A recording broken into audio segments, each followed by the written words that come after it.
Hello friends, myself Sanjay Patil, and today we are going to have a presentation of Introduction to Automobile and Thermodynamics. That is the remaining part of Unit 1 of Basic Mechanical Engineering.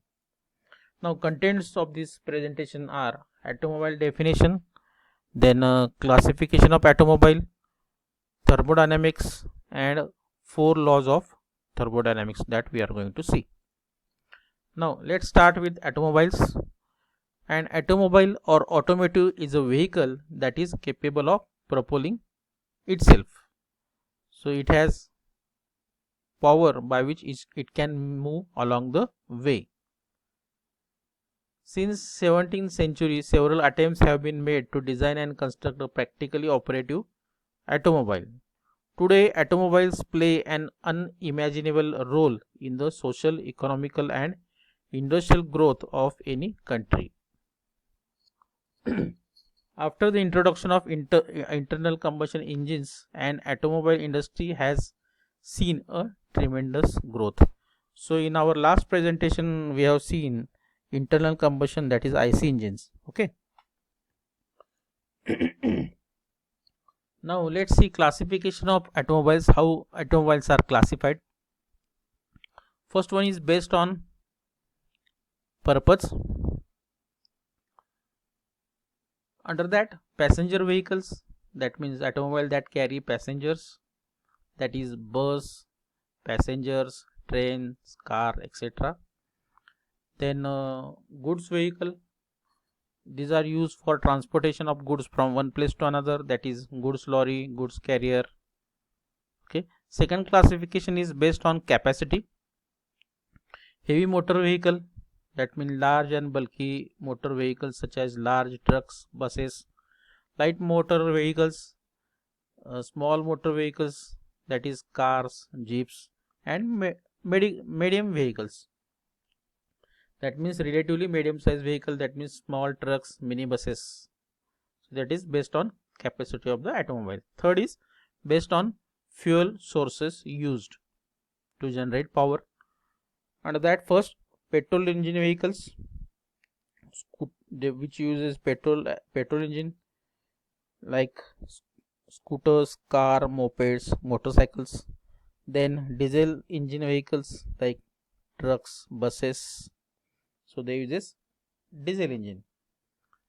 Then gas vehicles that use gas turbine as power sources like turbine power cars. Then solar vehicles powered by solar power, that is solar power cars. Now we are seeing solar power cars. Then hydrogen vehicles that have hydrogen as a power source. Example is Honda F6 Clarity, that is the example of hydrogen vehicle. Then electric vehicles, automobile that uses electricity as power source. So nowadays we are observing electric cars, electric buses. Okay. Then next is steam engine vehicles, automotive powered by steam engine, that is steamboat, steam locomotive, steam wagon.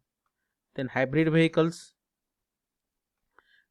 that use two or more distinct power sources, that is hybrid buses, hybrid cars like Toyota Prius, Honda Inside. That these are the examples of hybrid vehicles which uses two or more power sources. Then hybrid electric vehicle, the vehicles that uses both IC engine and electrical power source to propel itself. Example is Jaguar CX-75, that is the example of hybrid electric vehicle. Next classification is based on type of transmission. Under that, automatic transmission vehicles, that means automobiles that are capable of changing gear ratios automatically as they move, that is example is automatic transmission cars. So no need to change the gears manually here. Then next is conventional transmission vehicle, automobiles that whose gear ratios have to be changed manually. So conventional transmission vehicles means everything has to be done manually. We have to change the gear, or we have to change the speed by using manual intervention. And next is under that semi-automatic transmission vehicle, where vehicles that facilitate manual gear changing with clutch pedal. So we have to use clutch pedal to change the gear, that we know.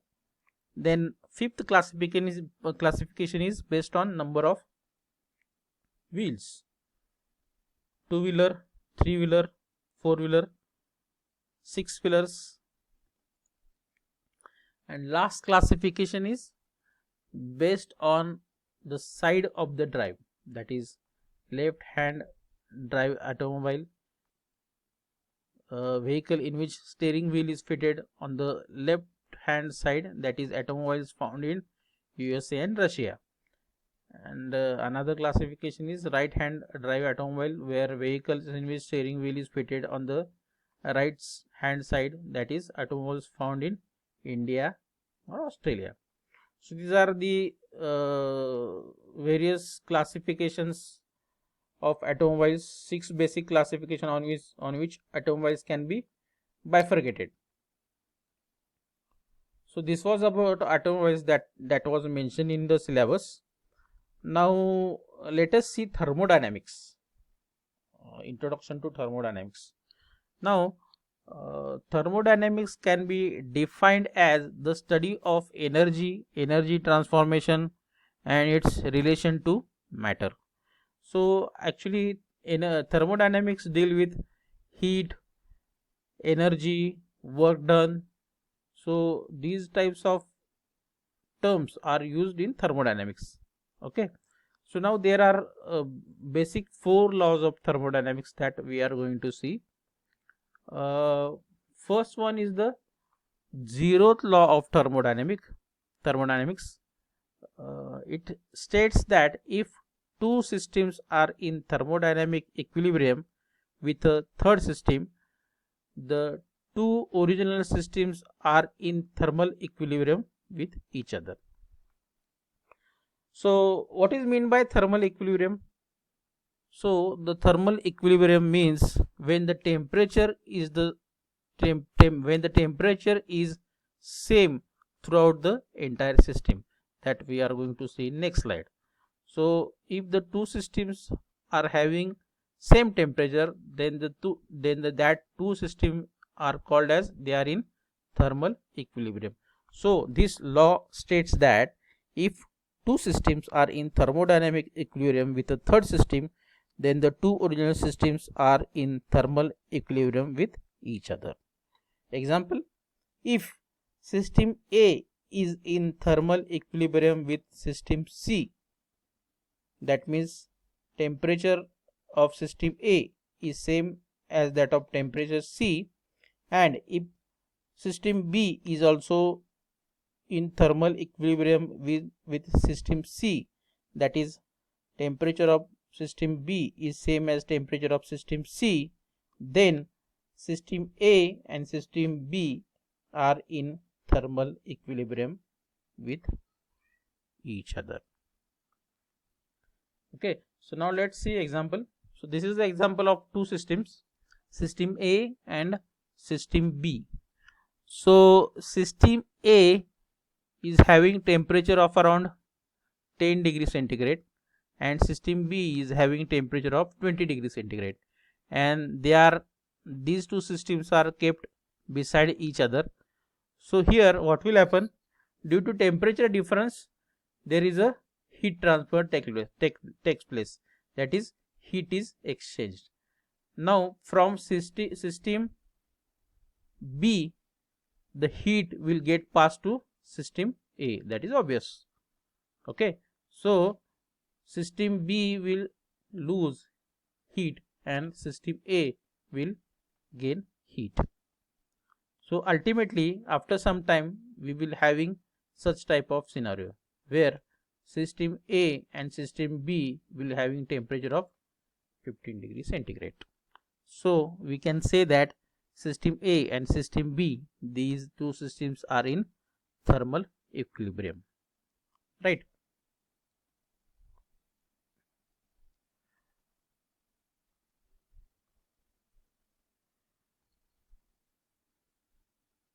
Now this was the 0th law of thermodynamics. Next law is first law of thermodynamics. Now it states that the energy can be converted from one form to another with the interaction of heat, work and internal energy, but it cannot be created nor destroyed under any circumstances. So it can be converted from one form to another form. Okay, so this can be put by a mathematical equation like delta U equal to Q plus W, where delta Q is the total change in internal energy of the system and Q is the heat exchange between a system and its surrounding, and W is the work done by or on the system. So delta U is equal to Q plus W. So this was first law. Second law of thermodynamics, it states that the state of entropy of entire universe is an isolated system will always increase over time. The second law also states that the changes in the entropy in the universe can never be negative. That means the heat content of the entire universe as an isolated system will always increase over time. So in another way, or in Kelvin Planck statement, it can be put in another way. It is impossible to construct an engine which operates on a cycle and produces no other effect than the transfer of heat from a single body in order to produce work. So here we can have explanation. So you can see here, this is a heat source and this is the heat sink. Okay, and this is the heat engine. So heat engine will take the heat from this heat source, that is QH, and heat engine will perform some certain work that will be denoted as W. Okay, and after performing the work, the heat engine will lose some heat, that is called as QL. So what did this Kelvin Planck statement says that W is never equal to work. Okay, so whatever heat is absorbed, that heat 100% heat is not converted into work. Okay, Q is not equal to W. Okay, heat source means heat will be absorbed from this heat source, and heat sink means heat will be rejected to atmosphere or heat sink. Okay, so here it is explained. In case of heat engine, heat QH is extracted from high temperature source TH. Part of that heat is converted into work W done on the surroundings, and rest is rejected to low temperature sink, that is TL. Right. The opposite occurs here. The opposite occurs for a heat pump in which work W is done on the system in order to extract heat from QL here, from low temperature source TL. You can see here heat source, and heat pump is used, and this pump is to be the high temperature sink TH. So exactly opposite to this. So here heat engine is used, and in this case heat pump is used. And last, third law of thermodynamics. Third law of thermodynamics states that the entropy of a perfect crystal at a temperature of 0 Kelvin, that is absolute zero temperature, is equal to 0. So what is meant by absolute temperature?